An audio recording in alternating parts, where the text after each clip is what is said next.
À peine reconnus les routes nouvelles, les Espagnols et les Portugais veulent en interdire l'accès aux autres nations. Dès le début du 16e siècle, il y a des combats sanglants. Il y a des navires qui sont coulés, d'autres qui sont brûlés. On met en circulation des cartes erronées, on déplace les pays pour pas qu'on puisse trouver la bonne route. À cette époque-là, les cartes sont importantes, il ne faut pas l'oublier. Et surtout les cartes qui étaient dressées par les Génois, par les Espagnols et par les Portugais. C'était des cartes secrètes. On utilisait même des espions pour savoir ce qui se préparait.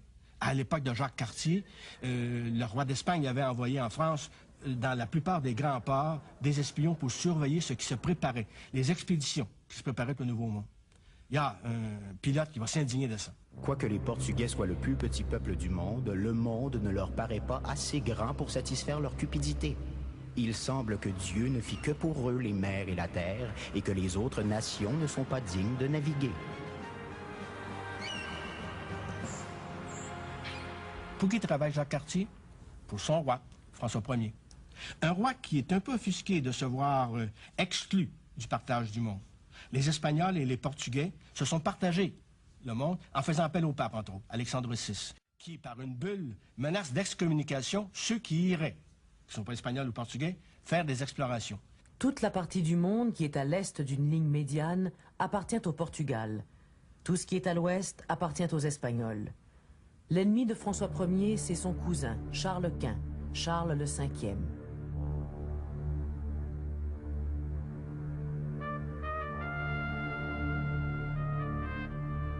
Il y a tellement de possessions que je dois référer à mes notes pour ne pas oublier des pays qui sont sous son contrôle. Et les rois de Castille et d'Aragon, c'est-à-dire de l'Espagne, prince des Pays-Bas, comte de Bourgogne, roi de Sicile et de Naples, et les empereurs du Saint-Empire germanique. Il détient des terres en Allemagne, l'Autriche, la Hongrie et la Bohême lui appartiennent. Et c'est un roi immensément riche, un empereur très riche, parce que ces galions ont commencé à vider l'Amérique latine de l'or qui existe là.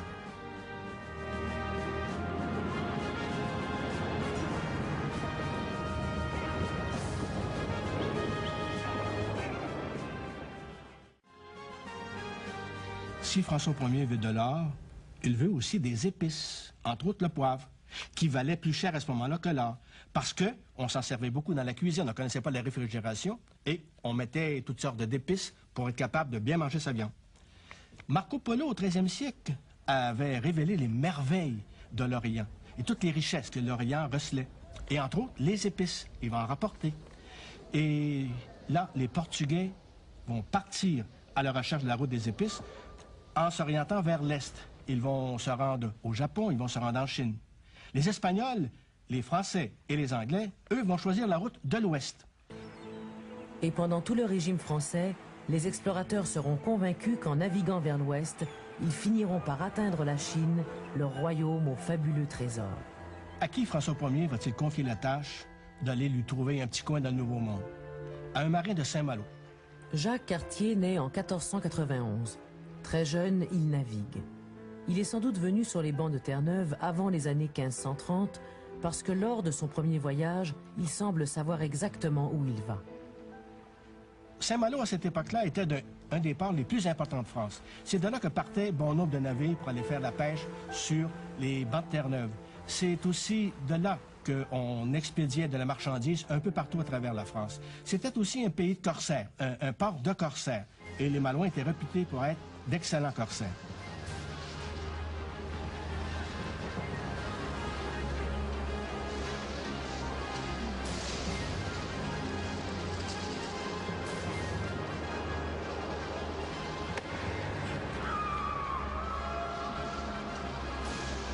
C'est dans ce monde-là que Jacques Cartier va vivre sa jeunesse. Vers l'âge de 13 ans, il devient mousse, comme bon nombre de jeunes de son époque. Il va aller sur les bancs de Terre-Neuve, faire la pêche à la morue. Il ira aussi vraisemblablement au Brésil parce qu'il parlait le portugais. Et on croit bien qu'il ait navigué dans les eaux africaines. Jacques Cartier est prêt à prendre la direction de l'exploration du Nouveau Monde pour le compte de la France. En 1532, François Ier décide d'organiser une expédition d'exploration au Nouveau Monde. La direction en sera confiée à Jacques Cartier. Jacques Cartier a été présenté au roi à l'occasion d'une visite du monarque au Mont-Saint-Michel.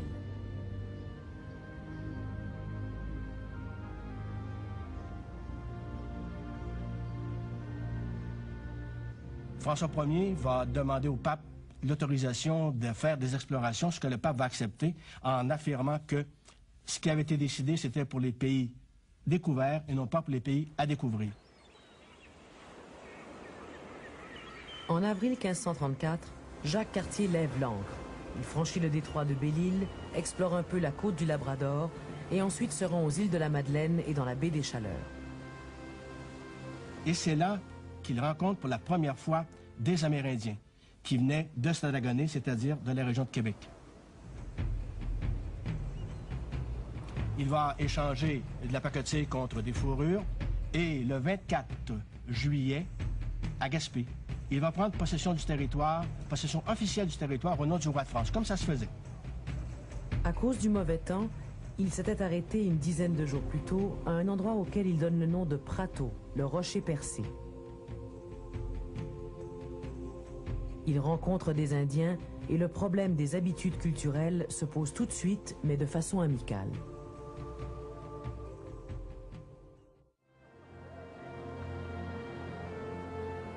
Qui étaient ces Amérindiens que Jacques Cartier va rencontrer dans la baie des Chaleurs? On les appelait sauvages parce qu'ils vivaient dans le bois. Il n'y avait rien de péjoratif à cette appellation-là. Le mot sauvage avait une connotation plutôt noble à un certain moment. On appelait sauvage avec un S majuscule. Je vous ferai remarquer que dans tous les écrits de Jacques Cartier et de Champlain, sauvage est écrit avec un S majuscule. Donc, on ne considérait pas, ce n'était pas péjoratif le mot sauvage. Ça indiquait que les personnes vivaient dans la forêt. Les Français avaient cette mauvaise habitude, partout où ils étaient, de couper les arbres pour bâtir des villages, alors que les Autochtones ne coupaient les arbres que dans la nécessité de cultiver la terre ou de faire un peu de place pour les quelques maisons qu'ils avaient à faire. Or, en coupant les arbres, bien sûr, ils dénudaient le pays, ils créaient un pays à leur image, ce qui a permis aux gens d'appeler sauvage tout peuple qui n'avait pas découvert. Et ça, c'est amusant parce que c'est au XVIIe siècle qu'on a commencé à réaliser que beaucoup de peuples n'avaient pas ou n'utilisaient pas la roue. Or, à ce moment-là, tous les peuples qui n'utilisaient pas la roue étaient des sauvages, puisqu'ils n'en étaient pas rendus au stage de comprendre qu'une roue peut vous transporter. Si les Amérindiens que rencontre Jacques Cartier à la baie des Chaleurs venaient de Stadagoné, c'est-à-dire Québec, les premiers Amérindiens, eux, venaient d'Asie. Il y a plus de 6000 ans, grâce au retrait progressif des glaciers qui ouvrent des passages à des migrations humaines importantes, des migrants atteignent le territoire actuel du Québec. Entre 25 et 40 000 ans, les Aléoutiennes étaient reliées à la Sibérie. Et il y aurait eu des Himalayens qui seraient descendus du Népal, c'est du moins l'hypothèse la plus récente, qui auraient émigré en Amérique en suivant les troupeaux de caribous.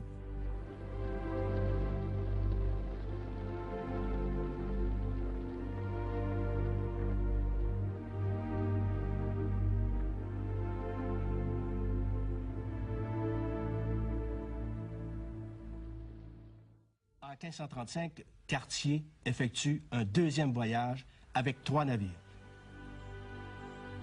La Grande Hermine, la Petite Hermine et les Mérions. La traversée est assez houleuse, parce que les navires se perdent en cours de route et il faut se retrouver. Il aborde l'île Anticosti, va se rendre jusqu'à Stadagoné. Et en cours de route, il va faire provision d'oiseaux et provision aussi de viande.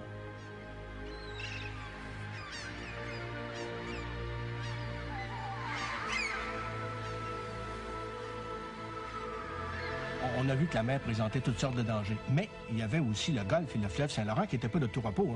Certains pensent qu'une fois que la mer était traversée, que maintenant c'est le camp plat. Non, non, non.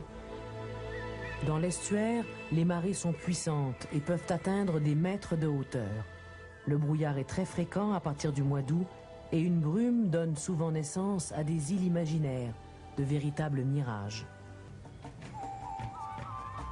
Pendant son voyage, Cartier découvre quelque chose qui l'étonne, le tabac. Le mot tabac lui-même est un mot algonquin. Cartier décrit ainsi l'art de fumer. Ils la font sécher au soleil et la portent à leur col en une petite peau de bête, en lieu de sac, avec un cornet de pierre ou de bois.